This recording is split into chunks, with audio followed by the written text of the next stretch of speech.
Welcome back to Grover. Today we're going to be going over how mirrors connect to this building in our downtown Shelbyville, and how both of these things, as well as the stories between and after them, connect with this idea of being expressive in today's episode of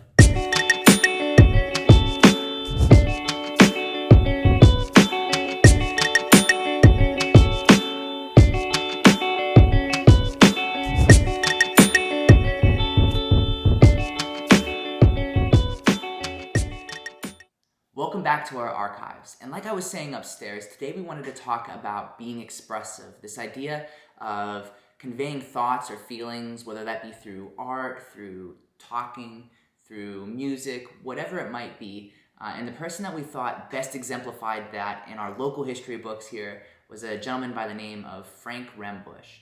Mr. Rembusch was born in Batesville, Indiana in 1876, and shortly thereafter moved to Shelbyville with his family and began school at St. Joseph Catholic School. At the age of 13, he began working in the furniture factories here locally and would stay there for the next 7 years. This made sense as his father's background was actually in cabinet making, and that's what his career was when they were in Batesville. It was during that time that he began seeing a need locally in this community and with the furniture factories. And that need was for quality mirrors, high quality mirrors. So he set off for Connorsville, and over the next few years would learn the trade of making mirrors. He returned, started a factory up, and then shortly after brought in Enos Porter. So if you know the Porter Center or the Porter Pool, that's the gentleman that made that possible. They got into business together, and they had a successful arrangement going on for quite a few years. Throughout the entirety of that time, from the time that he was living here in the community when they first moved, throughout his second coming back here, Mr. Rembusch developed his leisure studies with arts and music. In fact, no band or orchestra was considered to be complete during this time without them involved, without the Rembusches involved. He later organized and conducted an orchestra here and was the leader of the orchestra that played at the dedication for the first City Hall. Additionally, after his return from Connorsville, he became the owner and the lessee of one of the first theaters here in Shelbyville called the Crystal Theater. So kind of like, why would we be talking about those two pieces there, this music and arts and then theaters? And these experiences actually were the things that kind of made it possible for him to engage in his next endeavor. Which brings me actually to today's artifact.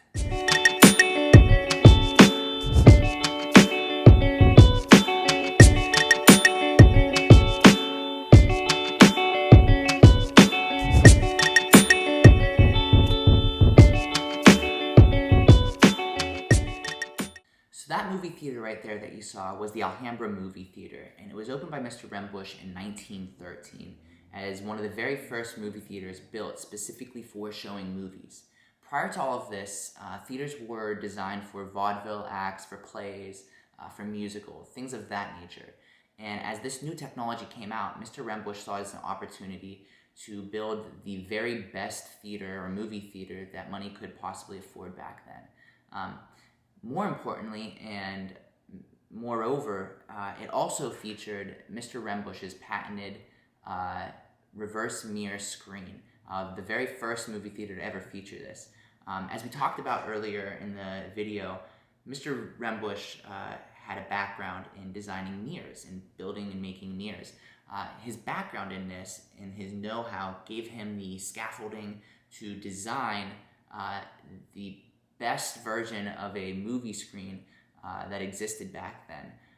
This technology allowed movies to either be projected from behind the screen, allowing for less space to be taken up as the mirror would reverse the image onto the front, or you could get it showing how we normally would shoot, but the screens themselves featured shards of mirror that really made black and white cinematography pop off the screen and shine. Additionally, this kind of success and this background eventually got him, when he retired, 31 movie theaters all over central Indiana. So his success in this really helped him push his name out there. The year after the Alhambra Theater opened, Mr. Rembusch gathered with a number of other motion picture exhibitors for the second International Motion Picture Association's convention. It was during that time that a majority of the exhibitors declared that they preferred to rely on a mixed program made up of single and two-reel films over the longer feature films for their everyday business. So rather than showing these longer extended movies, they wanted to show more of these serials. Mr. Rembusch greatly opposed this. One report stated that he went as far as to advocate eliminating the footage method of producing pictures, saying art should not be measured by the feet. Another report stated that he said, "No other science is measured by the mile. When the time comes, it must come eventually, that films are made for the story and not by the foot. We will have the highest art in moving pictures." So he was a very big advocate for the art form.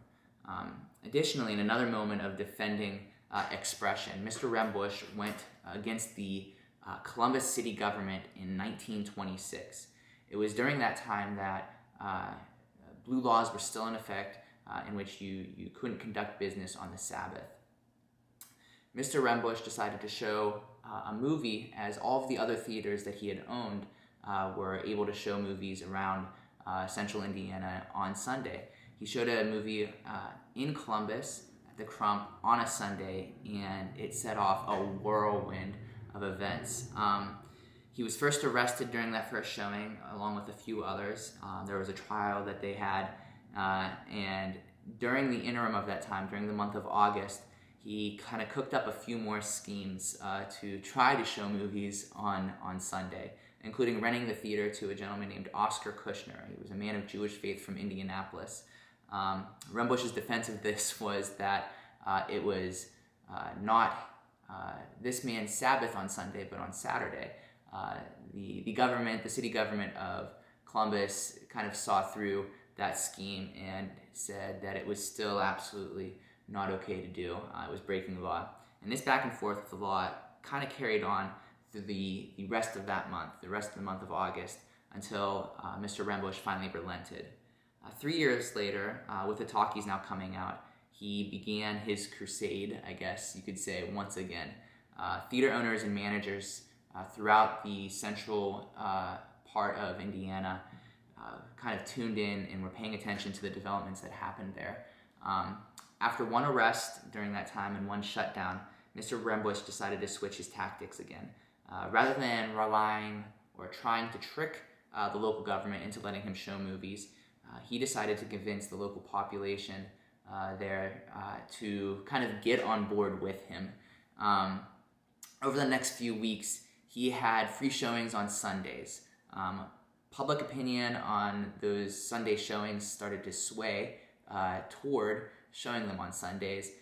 Because no admission was charged, the police could not make any arrests. After the free showings, enough of the public was convinced and complaints were no longer being filed with the city.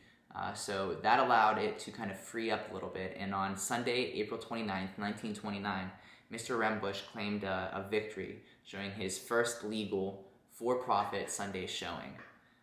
Before the talkies came, however, patrons would listen to the Style 39 Robert Morton Organ Company pit organ. After it was removed in 1935, it found its way to Mr. Rembusch's lodge on Flat Rock River, and then eventually to Morris Finkel's house. And here's Morris playing it.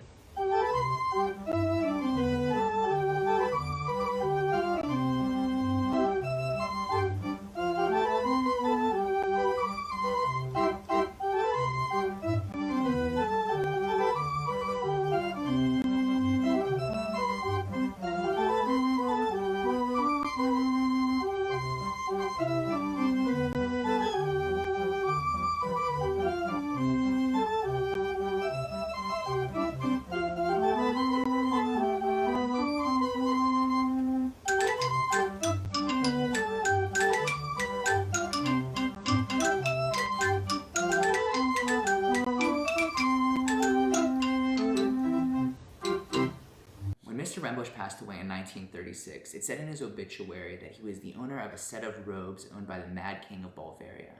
On top of that, Mr. Rembusch had donated one of the very first motion picture projectors used in Indiana to the Smithsonian Institute.